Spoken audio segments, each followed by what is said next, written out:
Hi, everybody. I'm Eric Burkholder here with Jordan Bradford, a senior advisor in now CFP. Yes. So hopefully everyone saw the announcements that we put out. We're obviously congratulating him. Thank you. It's definitely in order. It's a hard process to go through, hard test to take. So for those of you out there who are not as familiar with the CFP designation, we thought we'd make a quick video here to give you some background on it and explain why it's such a big deal, an important thing that Jordan got his.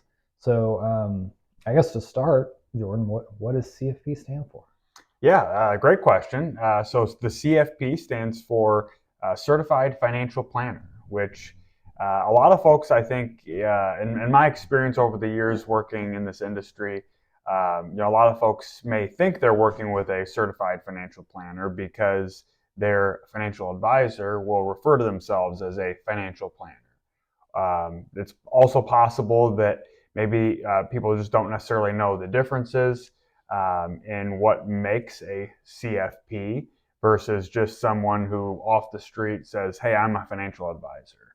But CFP stands for Certified Financial All right. Planner. All right. So, and you just kind of mentioned it there.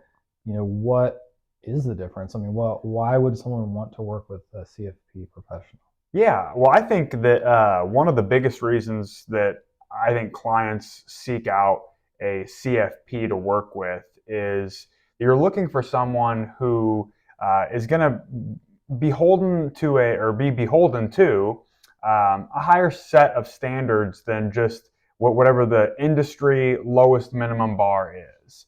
And a lot of people don't know this, but anybody can call themselves a financial advisor. Right. There's lots of different licenses out there that allow you to do certain things.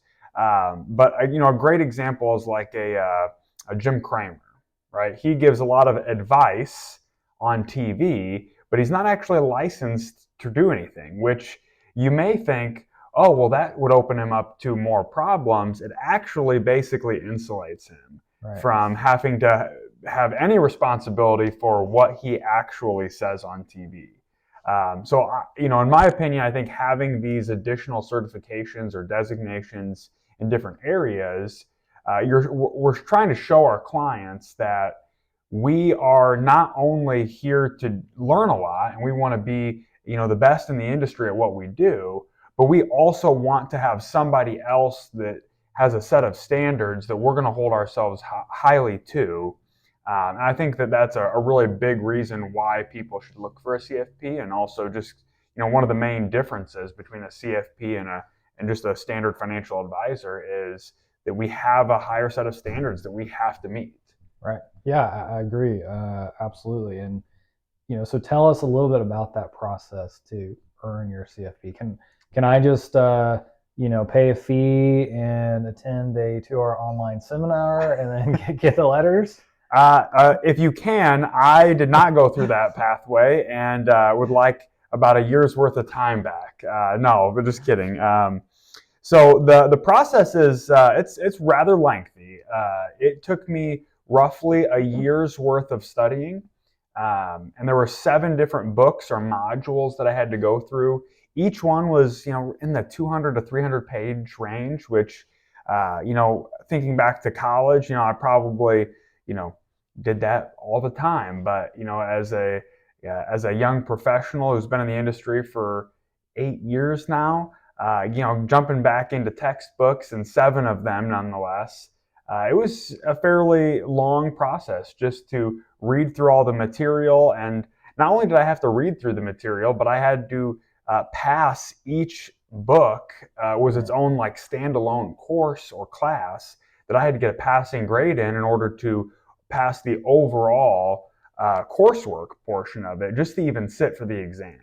Yeah, and what type of topics are covered on the exam? Yeah, so they cover general principles of financial planning, and this can be just like some really basic stuff, just like how to get to know somebody, how to ask the right questions even to clients, the psychology of financial planning, which is really interesting to me, and just what makes people tick, right? What kind of behavioral attitudes and beliefs affect our financial decision making.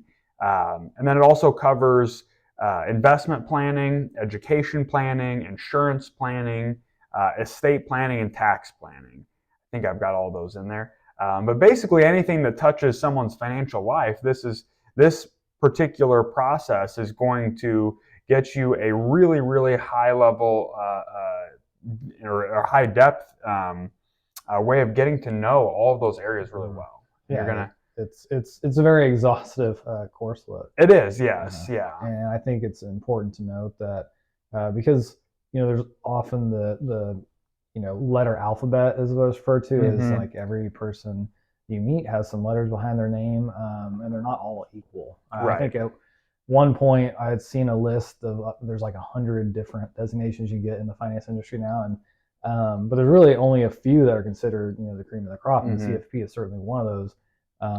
Specifically when you're talking about planning, retirement planning, I mean, it is the designation to have. So not easy to get, and also highly relevant, right? It's not just about passing the test, it's about learning and becoming better at your craft, which here at Vertical Wealth Management, continuous education and learning is a core principle, because things change.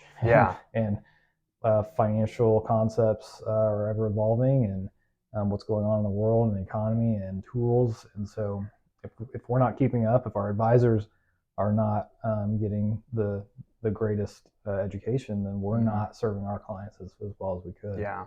And I think another piece to the CFP that really is important to me, and I think really important to our firm here, is the fiduciary standard.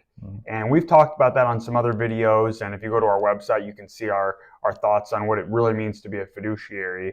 But part of the requirements of being a CFP is that I'm required to operate as a fiduciary for my clients. So most financial advisors, they may be a fiduciary, they may not be a fiduciary, but a lot of them aren't required to be a fiduciary, which just means that your advisor, if it's just somebody working at any firm and they don't have any additional certifications or designations, they may just be recommending a product or an investment or some sort of a solution to you that is somewhat good for you, but maybe it's not the best thing for you, because they aren't required to actually recommend the best thing for you. Which seems really strange that isn't just an industry standard, but it isn't. I think that's why I think the CFP is so important, is that I'm required now to operate as a fiduciary. I have to do what is in the best interest of my clients. The good news is that I don't have to change anything about how I've been working with clients, and we don't have to change anything here because that's already how we work with clients. But this is just like that extra stamp of approval, saying that not only are we doing what we say we're doing, but also we have an organization with a lot of credibility standing up and saying, no, I also say that they're doing what we say we're doing. Yeah, absolutely. And obviously, we're extremely excited for Jordan to get the CFP, and hopefully our clients and future clients are as well. And like I said, it's a great benefit to clients and our firm. And if anybody has not yet congratulated him, we encourage you to reach out and tell him good work. And yeah, we'll continue to